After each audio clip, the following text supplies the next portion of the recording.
अस्सलाम वालेकुम, कैसे हैं सब। उम्मीद है कि खैरियत से होंगे।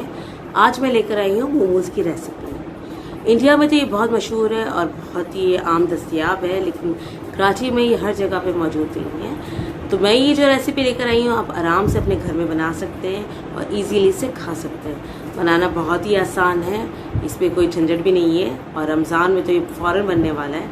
इसे ज़रूर ट्राई कीजिएगा और नए देखने वाले से गुजारिश है कि मेरे चैनल को सब्सक्राइब। बिस्मिल्लाहिर्रहमानिर्रहीम। मैंने यहाँ पे 2 कप मैदा लिया है और 1 टीस्पून नमक ले रही हूँ। 1 टेबल स्पून के करीब मैं इसमें ऑयल डाल रही हूँ और इसको गूंद कर मैं अच्छे से इसको रेस्ट करने के लिए छोड़ रही हूँ। अब चलते हैं फिलिंग की तरफ।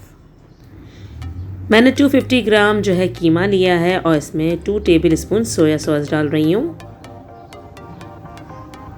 कीमा आप कोई सा भी ले सकते हैं, चिकन का या बीफ का। 1 टीस्पून नमक, 1 teaspoon red chili powder, 1 teaspoon black pepper और स्वीट कॉर्न मैंने 1 कटोरी के करीब लिया है। तकरीबन 4 से 5 आपके स्पून होंगे, टेबल स्पून। धनिया भी मैंने इसी मिकदार में लिया है, आप 1 मुट्ठी का हिसाब रख सकते हैं। प्याज भी मैंने है 3 से 4 टेबल स्पून लिए बारीक चॉप करके, और इसके अंदर मैंने गाजर भी ऐड किए हैं, तकरीबन इतने ही। और इन सबको मैं अच्छे से मिक्स कर लूँगी। देखो, फीलिंग का मसाला मैंने ज़्यादा बनाया क्योंकि हम ज़्यादा ही इसमें डालेंगे मोमोज़ बनाने के लिए, क्योंकि बहुत ड्राई लगेगा अगर हमने इसमें कम डाला। तो ज़्यादा डालेंगे उतना ही मज़ा आएगा। अच्छा जी, मैं अब जो हमने आटा गूंदा था उसको हम इस तरह से रख के इसको अच्छे से बेल लेंगे 2 हिस्सों में करके, और जितना बड़ा हमसे हो सकेगा हम उतना बड़ा इसको बनाएंगे, ताकि हम इसके अंदर जो है कटर रख के इसकी जो है हम छोटी छोटी रोटियां बना सकें, या पूरी साइज़ जितना आप बना लें।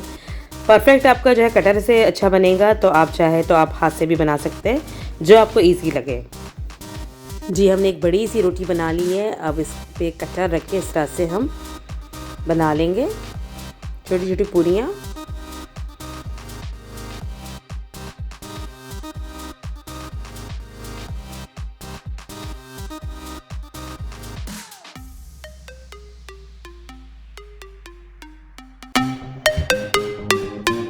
अब इन छोटी छोटी पूरियों को हम दोबारा बेलेंगे और थोड़ा और साइज़ में इसको बड़ा कर देंगे, ताकि हम इस पे जब फीलिंग रखें अपनी तो वो अच्छे से हमारी हर तरफ से बंद हो सके और कहीं से भी जो है वो खुली भी ना हो।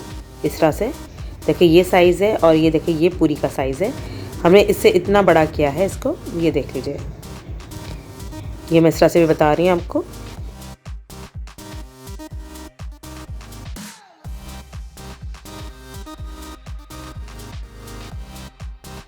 अच्छा जी, मैंने बीचों बीच इसकी जो है ये इस तरह से फीलिंग रख दी है। मैंने तकरीबन 2 चम्मच के करीब जो भर के मैंने रखा है। अब इसको साइडों से इस तरह से हम जो है बंद करते जाएंगे। बहुत इजी है, एक दफ़ा आप करना शुरू करेंगे आपको बहुत आसानी से ये बन जाएगा। और देखिए, मैं थोड़ा सा इसको बीच में लाने की कोशिश करी, जो अगर साइडों में से फैल रहा था। बिल्कुल एक पोटली की तरह बनाया मैंने, और इस तरह से देखिए थोड़ा सा टैप करके और ऊपर से ये बंद कर दूँगी मैं। देखिए कहीं से भी वो जो है ना खुलावा नहीं है। इस चीज़ का बहुत ध्यान रखना है आपको कि कहीं से भी खुलावा ना हो। देखिए मैंने सारे बना लिए इस तरह से।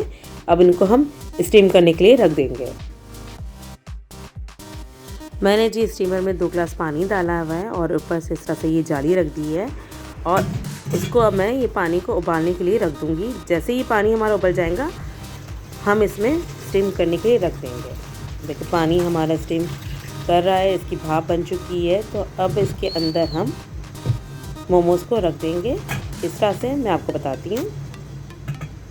देखिए पहले मैं एक ट्रे रख रही हूँ इसके ऊपर। ये देखिए इटली की है। इस तरह से ये आम मिलती है इंडिया में, तो पाकिस्तान में भी अब मिलने लगी हैं। इस पर थोड़ा सा ऑयल लेके मैं हर एक पे लगा दूँगी ताकि ये चिपके ना। आप चाहे तो बाहर निकाल के भी लगा सकते हैं, इसमें रखते हुए भी लगा सकते हैं, जैसे आपको आसान लगे। इस तरह से ये तमाम पे हम ग्रीस कर देंगे और फिर हम मोमोज़ को रख देंगे। इस तरह से ये जो है स्टीम होने के साथ साथ ये चिपकेंगे नहीं। अगर ये चिपक जाएंगे तो ये फट जाएंगे नीचे से। इस चीज़ का बहुत ख्याल रखना है। अब इसके ऊपर हम दूसरा भी इसी तरह से रख देंगे। 20 से 25 मिनट के लिए हम स्टीम करने के लिए इसको रख देंगे और फिर निकाल लेंगे। देखिए मज़ेदार से हमारे मोमोज़ तैयार हो चुके हैं। आप चाहे तो किसी भी चटनी के साथ सर्व कर सकते हैं। मैंने यहाँ पे ग्रीन और टोमेटो की चटनी के साथ सर्व किया है।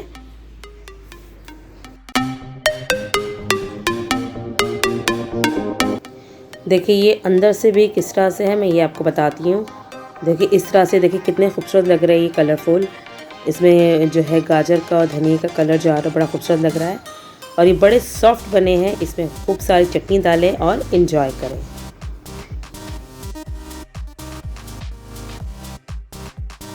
आपको मेरी ये रेसिपी पसंद आई है तो प्लीज़ इसे लाइक शेयर ज़रूर कीजिएगा और मेरे चैनल को भी सब्सक्राइब ज़रूर कीजिएगा।